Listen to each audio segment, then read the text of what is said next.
Arvind Kejriwal ED के समन से भाग रहे हैं। अरविंद केजरीवाल सच्चाई से सामना करने से भाग रहे हैं। He does not want to face the truth. जांच से भागना एक तरह से ये एक्सेप्ट करना होता है कि हां मैंने गलती की है। कमिटी के सामने, ईडी के सामने, एजेंसी के सामने पेश नहीं होना, ये एक तरह से कहीं ना कहीं डर को दिखाता है, स्वीकृति को दिखाता है कि हां मैंने गलती की है। और एक तरह से आज ये कहना अतिशयोक्ति नहीं होगा कि दिल्ली के शराब घोटाले के किंगपिन अरविंद केजरीवाल ने यह स्वीकार किया है कि हां शराब घोटाले में मेरा हाथ है और इसके पीछे जो बेतहाशा भ्रष्टाचार हुआ है उसमें मैं भी शामिल हूं। वरना डरने की क्या आवश्यकता थी? सीना ठोक के जाते, ईडी के सामने बैठते, प्रश्नों का उत्तर देते और मुस्कुराते हुए, ड्रामा करते हुए बाहर चले आते, जैसा वो अक्सर करते हैं। मगर आज वो कर नहीं पाए क्योंकि उनको हकीकत पता है। कट्टर ईमानदार अपने आप को कहते थे, बाद में सिद्ध हुआ कि ये कट्टर बेईमान है। और आज तो ये सिद्ध हुआ है कि जो कट्टर बेईमान है वो कट्टर बेशरम भी है। This is shamelessness. Running away from the agencies who were probing the truth is shamelessness. आप सभी जानते हैं कि ईडी समन को रैंडमली नहीं भेजती है कि आपके घर समन भेज दिया, उनके घर समन भेज दिया। किसी भी संबंध में ईडी अगर समन भेजती है तो वो तथ्यों के आधार पर, एविडेंस के आधार पर, उसके आधार पर ईडी समन भेजती है। और हमें पक्का विश्वास है कि ईडी ने या कोई भी जांच एजेंसी जिसने अरविंद केजरीवाल को समन भेजा है, आधारों के बलबूते पर ही समन भेजा गया होगा। बहरहाल हम ये विश्वास रखते हैं, मीडिया में भी हमने देखा है कि ईडी भी शायद जवाब देगी। मगर यह विषय गंभीर है, जनता के प्रांगण में। This is a public issue and that's the reason as to why Bharatiya Janata party, the world's largest political party, should also reply to this. Arvind Kejriwal और आम आदमी पार्टी को किसी पर भरोसा नहीं है, किसी पर विश्वास नहीं है। सीबीआई पर नहीं है, ईडी पर नहीं है, अपने लोगों पर नहीं है, पॉलिटिकल सिस्टम पर नहीं है, इलेक्शन कमीशन पर नहीं है। चलो किसी पर विश्वास नहीं है, कोर्ट पर तो है। चलो लोअर कोर्ट पर नहीं है, सुप्रीम कोर्ट पर तो विश्वास है। अभी 3 दिन पहले मनीष सिसोदिया के बेल पिटीशन को रिजेक्ट करते हुए सुप्रीम कोर्ट ने जिस प्रकार की टिप्पणी का प्रयोग अरविंद केजरीवाल के मंत्री के खिलाफ, पूर्व मंत्री के खिलाफ किया है, एक तरह से सुप्रीम कोर्ट ने सिद्ध किया है कि लगभग 338 करोड़ रुपया का मनी ट्रेल तो स्थापित होता है। ये जो लिकर स्कैम है, जो शराब घोटाला है, ये शराब घोटाला कोई 400-500 करोड़ का नहीं है, ये कई हजार करोड़ों का घोटाला है। परत दर परत खुलासा हो रहा है। मगर सुप्रीम कोर्ट में जब ये कहा जाता है कि लगभग 338 करोड़ रुपया का ट्रेल स्थापित होता है, तो आप सोचिए, जब टिप ऑफ द आइसबर्ग, जिसको अंग्रेजी में कहते हैं, एक छोटा सा हिस्सा ही इतना बड़ा है, तो पूरा ये लिकर स्कैम कितना बड़ा होगा। और इसमें अरविंद केजरीवाल जी की जांच होनी चाहिए या नहीं होनी चाहिए, ये आप डिसाइड करिए। आप मतलब जनता डिसाइड करिए। मुझे तो आश्चर्य लगता है, ये वही अरविंद केजरीवाल है।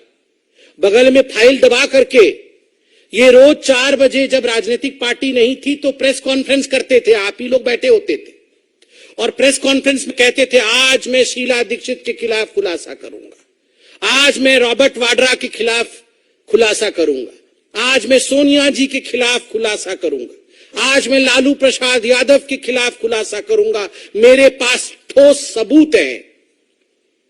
और जब 5 बजे इनकी प्रेस कॉन्फ्रेंस खत्म होती थी तो अरविंद केजरीवाल कहते थे, खुला दरवाजा है मेरा, खुला दरबार है मेरा, मैं चैलेंज करता हूं लालू प्रसाद यादव से, मैं चैलेंज करता हूं रॉबर्ट वाड्रा से कि वो आए, मेरे प्रश्नों का उत्तर दे, तभी मैं इन्हें क्लीन चिट दूंगा। ये अलग बात है। अभी गलबैये कर रहे हैं इनके साथ घमंडिया अलायंस बनाया हुआ है। मगर ये सारी चीजें अरविंद केजरीवाल जी के खुद के स्टेटमेंट हैं। वाह अरविंद केजरीवाल जी, आप चंद कागजों पर सवाल लिख के लाते थे, उन सवालों के जवाब आप उस समय विपक्ष के और सत्ता की नेताओं से मांगते थे, वो तो ठीक था। आज देश की संवैधानिक जांच एजेंसी आपको सवाल के कटघरे में जब खड़ा कर रही है तो आप भाग गए, आप प्रस्तुत नहीं होना चाहते। आपने अपने चिट्ठी में क्या लिखा है, चिट्ठी भी लेकर आया हूं, आपने अपने चिट्ठी में लिखा है मुझे किस हैसियत से बुलाया गया है, एक इंडिविजुअल के हैसियत से, या official capacity as chief minister of Delhi, या नेशनल कन्वीनर ऑफ आम आदमी पार्टी, मुझे किस हैसियत से बुलाया गया है। अरे अरविंद केजरीवाल जी, ये जितने गागर बंद है ना अभी जेल के अंदर, चाहे वो मनीष सिसोदिया जी हो, चाहे वो संजय सिंह जी हो, चाहे वो सत्येंद्र जैन जी हो, ये सारे गागरों के सागर आप हैं। तो करप्शन के सागर के हैसियत से बुलाया गया है। आप जो जानना चाहते हैं कि किस हैसियत से आपको बुलाया गया है, as the ocean of corruption, as the source of corruption, from where corruption emerges in Delhi, जहां से करप्शन जन्म लेती है उसके बाद मनीष सिसोदिया जी तक पहुंचती है, जहां से उद्भव होता है करप्शन का और उसके बाद वो पहुंचती है सत्येंद्र जैन के पास, जहां से करप्शन आरंभ होता है और उसके बाद वो पहुंचती है संजय सिंह के द्वारे, उस सोर्स के रूप में आपको बुलाया गया है, एज दैट सागर, गागरों के सागर के रूप में आपको बुलाया गया है। और ये क्या वीआईपी सिंड्रोम है, मुझे क्यों बुलाया गया है, क्यों? आप क्या कानून से बड़े हैं? आप दिल्ली के सीएम हैं, क्या आप भगवान हैं? वैसे तो आपने कोई कोर कसर नहीं छोड़ी थी अपने आप को श्री कृष्ण इत्यादि बताने में, मगर क्या आप भगवान हैं जो आपको कोई एजेंसी नहीं बुला सकती है? और तो और मैं आज आपसे सवाल पूछना चाहता हूं, ये जो आपके डायलॉग्स होते थे ना, प्रेस कॉन्फ्रेंस वाले डायलॉग, डबल एक्सेल शर्ट पहन करके आप जो प्रेस कॉन्फ्रेंस करते थे और कहते थे कि ये मुझे पता है अब ये मनीष सिसोदिया को भी बुलाएंगे, मुझे पता है कि मनीष सिसोदिया बिल्कुल सच्चा है, बिल्कुल कट्टर ईमानदार है, मुझे पता है संजय सिंह कट्टर ईमानदार है। अरे आपको तो पता था कि ये सारे कट्टर ईमानदार थे, मगर इनमें से किसी को अभी तक बेल क्यों नहीं मिल रही है? 10 महीने हो गए अरविंद जी, 10 महीने हो गए मनीष सिसोदिया जेल की सलाखों के पीछे बंद है। लगभग 6 बार सर्वोच्च न्यायालय तक जा चुके हैं बेल एप्लीकेशन लेकर। और क्या कहा न्यायालय ने बड़े स्पष्ट रूप से कहा, one aspect regard to the transfer of money ₹338 crores is tentatively established. We have therefore dismissed the applications for bail. ये कहा है सुप्रीम कोर्ट ने मनीष सिसोदिया जी को लेकर। क्यों? इतने कट्टर ईमानदार थे अरविंद केजरीवाल जी आपके अनुसार, तो बेल रिजेक्ट क्यों हुआ? आप संजय सिंह जी के लिए कह रहे थे ये बड़े क्रांतिकारी नेता हैं, इनको फंसाया जा रहा है बीजेपी की ओर से। कोर्ट ने क्या कहा? राउज एवेन्यू कोर्ट ने जो कहा है, मैं कहता हूं, in prima facie view of this court the fact stated and material placed before the court nowhere show और suggest that his arrest in the present case is unwarranted or unreasonable, as allegations have been made against him or his being directly associated with activities related to the proceeds of crime of the present case. ये बहुत स्पष्ट रूप से कहा गया है कि कोई जो एलिगेशन लगाते थे आप कि ये पॉलिटिकली मोटिवेटेड है, ऐसा नहीं है।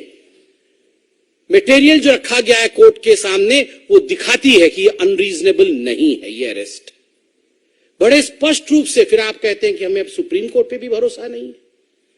इतना नहीं अरविंद केजरीवाल जी, आपने अपने चिट्ठी में लिखा है कि ये मनोज तिवारी जी, इनको कैसे मालूम पड़ गया कि मुझे समन होगा और मुझे अरेस्ट किया जाएगा।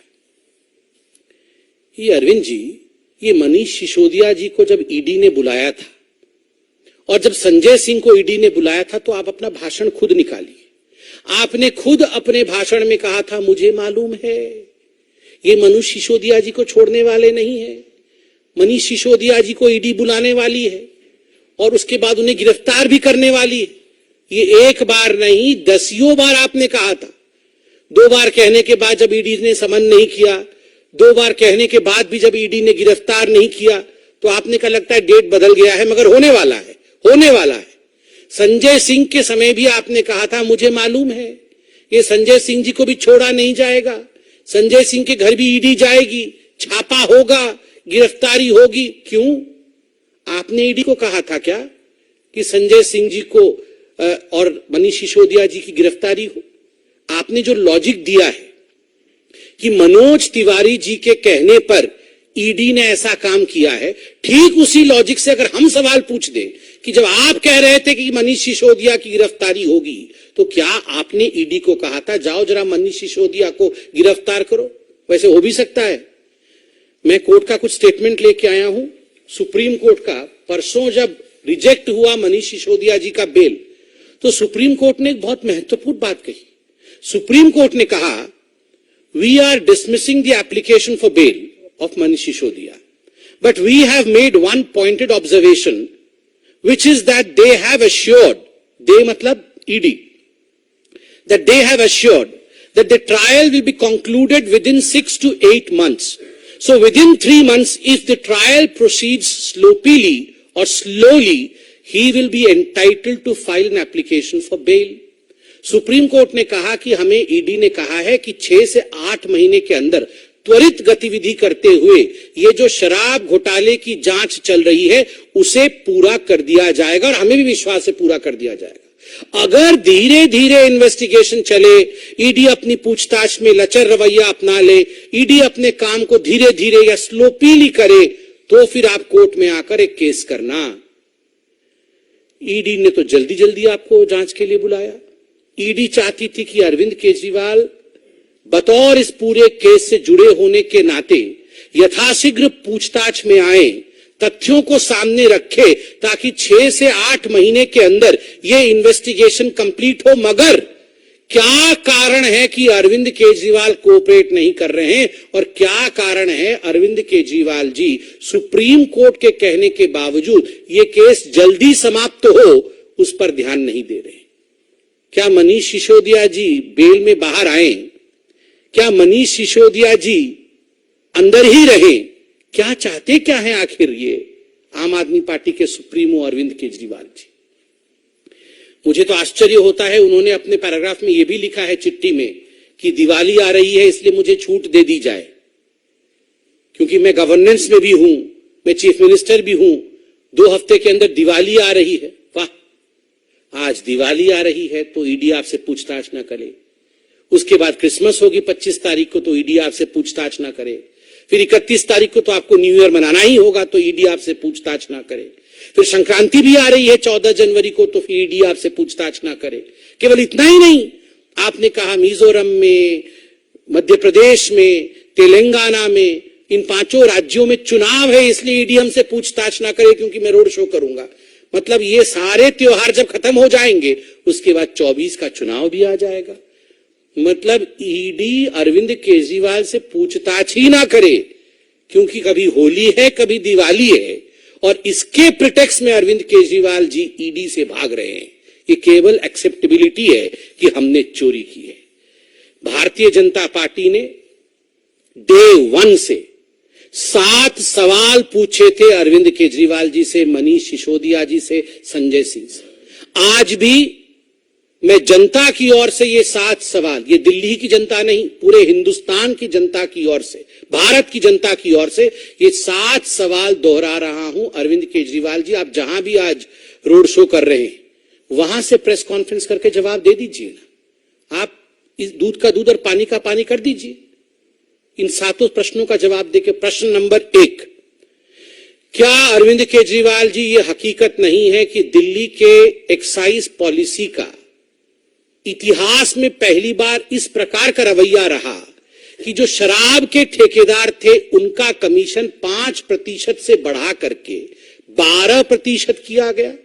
मतलब डबल से भी ज्यादा मुनाफा शराब के मित्रों को, शराब के ठेकेदारों को दिया गया, और अपने राजस्व, दिल्ली के राजस्व पर कुल्हाड़ी मार करके ये किया गया। और यह भी बात सामने आई है कि इसमें से एक बहुत बड़ा हिस्सा पीछे घूम करके मनी ट्रेल के माध्यम से, मनी लॉन्ड्रिंग के माध्यम से आम आदमी पार्टी के अकाउंट में ही जा रही थी। दूसरा सवाल, जब आपने नई शराब नीति लागू की उससे पहले एक कमेटी बनाई गई थी एक्साइज डिपार्टमेंट के एक ऑफिसर राजीव धवन जी की अध्यक्षता में। उस कमेटी ने जो रिकमेंडेशन दिए थे कि होलसेल का काम सरकार को अपने पास रखना चाहिए, दूसरों को नहीं देना चाहिए, आपने एक्साइज डिपार्टमेंट के ऑफिसर के उस कमेटी के प्रावधानों को और उनके सजेशंस को दरकिनार करके न्यू एक्साइज पॉलिसी क्यों लागू किया, किसके फायदे के लिए किया? तीसरा सवाल, क्या यह हकीकत नहीं है अरविंद केजरीवाल जी कि आपने ब्लैक लिस्टेड कंपनी जिनको कभी ठेका नहीं देना था उनको भी आपने ठेका दिया? चौथा प्रश्न है, कैबिनेट के नोट के बिना, कैबिनेट के मंजूरी के बिना इन शराब के ठेकेदारों का जिन्होंने आपको मोटा माल दिया था उनका 144 करोड़ रुपया आपने लाइसेंस फी का माफ किया। आखिर क्यों माफ किया बिना कैबिनेट के रिकमेंडेशन के? पांचवा सवाल, ये न्यू एक्साइज पॉलिसी, नई शराब नीति आने से पहले अरविंद केजरीवाल जी किस प्रकार प्रेस कॉन्फ्रेंस करते थे? इतिहास हो जाएगा जी, पूरा विश्व देखता रह जाएगा, आपकी आंखें फटी रह जाएंगी, इतनी पैसे आ जाएंगे, इतने पैसे आ जाएंगे, इतना प्रॉफिट होने वाला है। फिर क्या कारण था कि 10 महीने के अंदर जैसे ही सीबीआई को नोटिफाई किया एलजी ने, आपने आनन फानन में बिना कैबिनेट की बैठक किए जिसको लागू किया था, उसी एक्साइज पॉलिसी को आपने वापस ले लिया? क्या कारण था और किस हैसियत में किया? इंडिविजुअल के हैसियत से, सीएम के हैसियत से, या फिर आम आदमी पार्टी के चीफ के हैसियत से? इसका भी जवाब दीजिए। छठा सवाल, ये सारा कुछ मैन्युफैक्चरर्स रिटेल में नहीं जाए, ये तो कानून है, आपने कानून को ताक में रखा, मैन्युफैक्चरर्स को रिटेल में भेजा, जिसके कारण कार्टेलाइजेशन हुआ या नहीं हुआ? इसका जवाब आप दीजिए। और सातवां और अंतिम सवाल, जो एयरपोर्ट अथॉरिटी ऑफ इंडिया थी उसने एयरपोर्ट के पास जो शराब के ठेके खुलने वाले थे उन ठेकों को एनओसी नहीं दिया। जो 30 करोड़ रुपए दिल्ली सरकार ने लाइसेंस के एवज उनसे लिया था उसको आपने वापस क्यों कर दिया, जबकि वो पैसा जब्त होना था? ये 30 करोड़ रुपए आपने अपने मित्रों का वापस क्यों किया? इन सातों प्रश्न का जवाब अरविंद केजरीवाल जी, यहां पर करप्शन का कैंपेन करने के बाद आज आप रोड शो करने गए हैं, करप्शन शो करने के बाद रोड शो करने गए हैं। आप रोड शो के बाद प्रेस कॉन्फ्रेंस करके अगर इन सातों प्रश्नों का सटीक उत्तर दे देंगे तो हमें लगता है शराब का शराब और पानी का पानी हो जाएगा। हम सब इंतजार करेंगे इन प्रश्नों के उत्तर का। अरविंद केजरीवाल जी, भागिए मत, छुपिए मत, डरिए मत। अगर आपने गलती नहीं की है तो आपका बाल भी बांका नहीं हो सकता है, और अगर हां आप किंगपिन हैं तो कितना भी भागने की कोशिश करिए, कहीं भी आप रोड शो करिए, एक न एक दिन करप्शन शो होके ही रहे।